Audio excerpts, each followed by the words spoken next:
I would very briefly say some words. I mean, if we are honest and if we speak frank, then this is a real mess.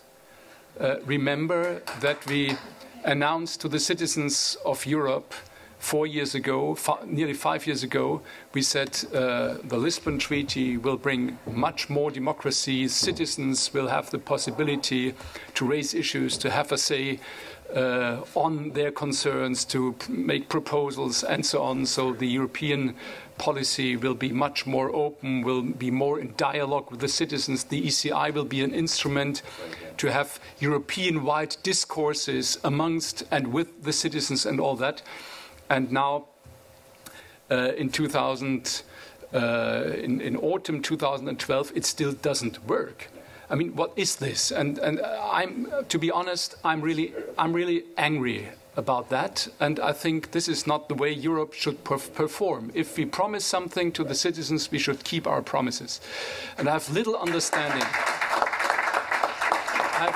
I really have little understanding for that. And please believe me, I have been involved in lawmaking on citizen participation and direct democracy, not only in Germany, in many of the German Länder, the German states, but also in a couple of other countries in Europe. I know about all the problems that can raise with that, and there is no one single problem that we didn't raise ahead. In spring, or after the regulation came into force, when the first initiatives informed us it doesn't work, the online collection system, to assess that, to solve the problem, but to not count the time, because you cannot say you have 12 months, but the time goes on, but you can't work with the system. So then they came up with this promise, okay, we will do the hosting for a limited number of initiatives and for a limited period of time, which is not very, I mean, you were talking about legal and constitutional questions. I would say in a regulation to say, okay, we now define some initiatives where we say we do the hosting, but for the others, they have to see how they solve the problem in the future. And this is limited time, but we don't tell you how much when the limited time ends. And all this is, how should I organize a campaign? Do you know what it means to organize a campaign European-wide? You need to have people in all the countries who do the job for you, and you always have to say, wait, we don't know when it starts and all that.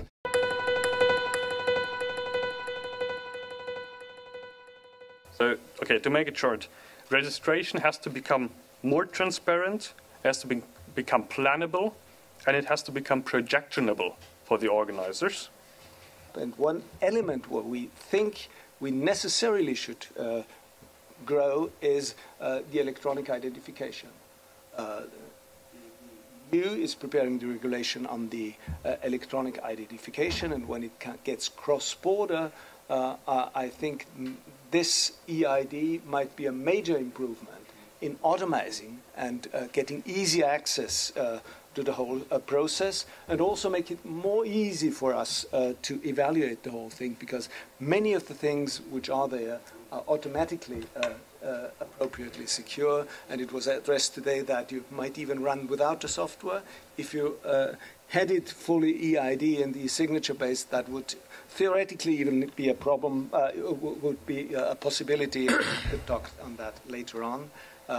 And mobile electronic identification might solve the availability problem along the time, and that was the thought behind my question I had this morning, where I asked which instruments are you using for providing software in Luxembourg. Like you are providing this software, we might talk and think about can we also provide things like EID to enhance these things on such a basis. And I already talked with Paco years ago on that, and I think that might be a very good thing. The second issue one may identify is harmonization issues. Directive, I forgot the number, dating back to 1993, calling for a unified European voter register. Does it exist? Nope. Well, that could be a basis upon which one could build an identification process, for instance, if it existed.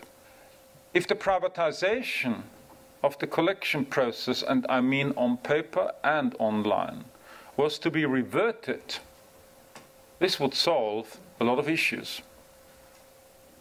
It would certainly solve all the cost and risk issues.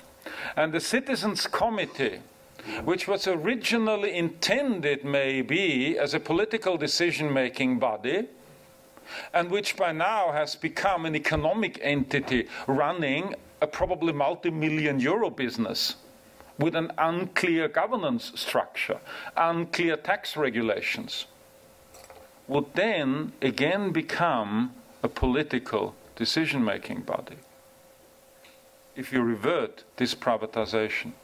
How can we revert the privatization? Well, the first step would be that the temporary fix by the Commission that the online collection system is run under the auspices of the Commission is made a permanent fix. So the Commission has to provide the complete online infrastructure, everything, tutti completi, for a registered ECI. And as for the paper collection process, which I would not discard because we still have a digital divide. Do we really want to exclude people who do not have access, for whatever reason, to the electronic media? Do we really want to exclude them? Is that really fair? I don't think so. That the paper collection process will be done by the authorities of the member states, providing their local infrastructure in the Departement, in the Kreisbehörde, in the Bezirk, wherever, in the Shire, wherever you are, the local authorities where you can go, show your passport or your ID and say, I want to support this ECI, that's me, put me on the list. So I think the reversion of this privatization concept introduced in Article 5 of the regulation needs to be reversed. And then I think many of the issues we've been discussing today will just disappear. And then we still have the harmonization issue, which is a technocratic issue and not easily solved, but at least the main issues for the organizers would fall away.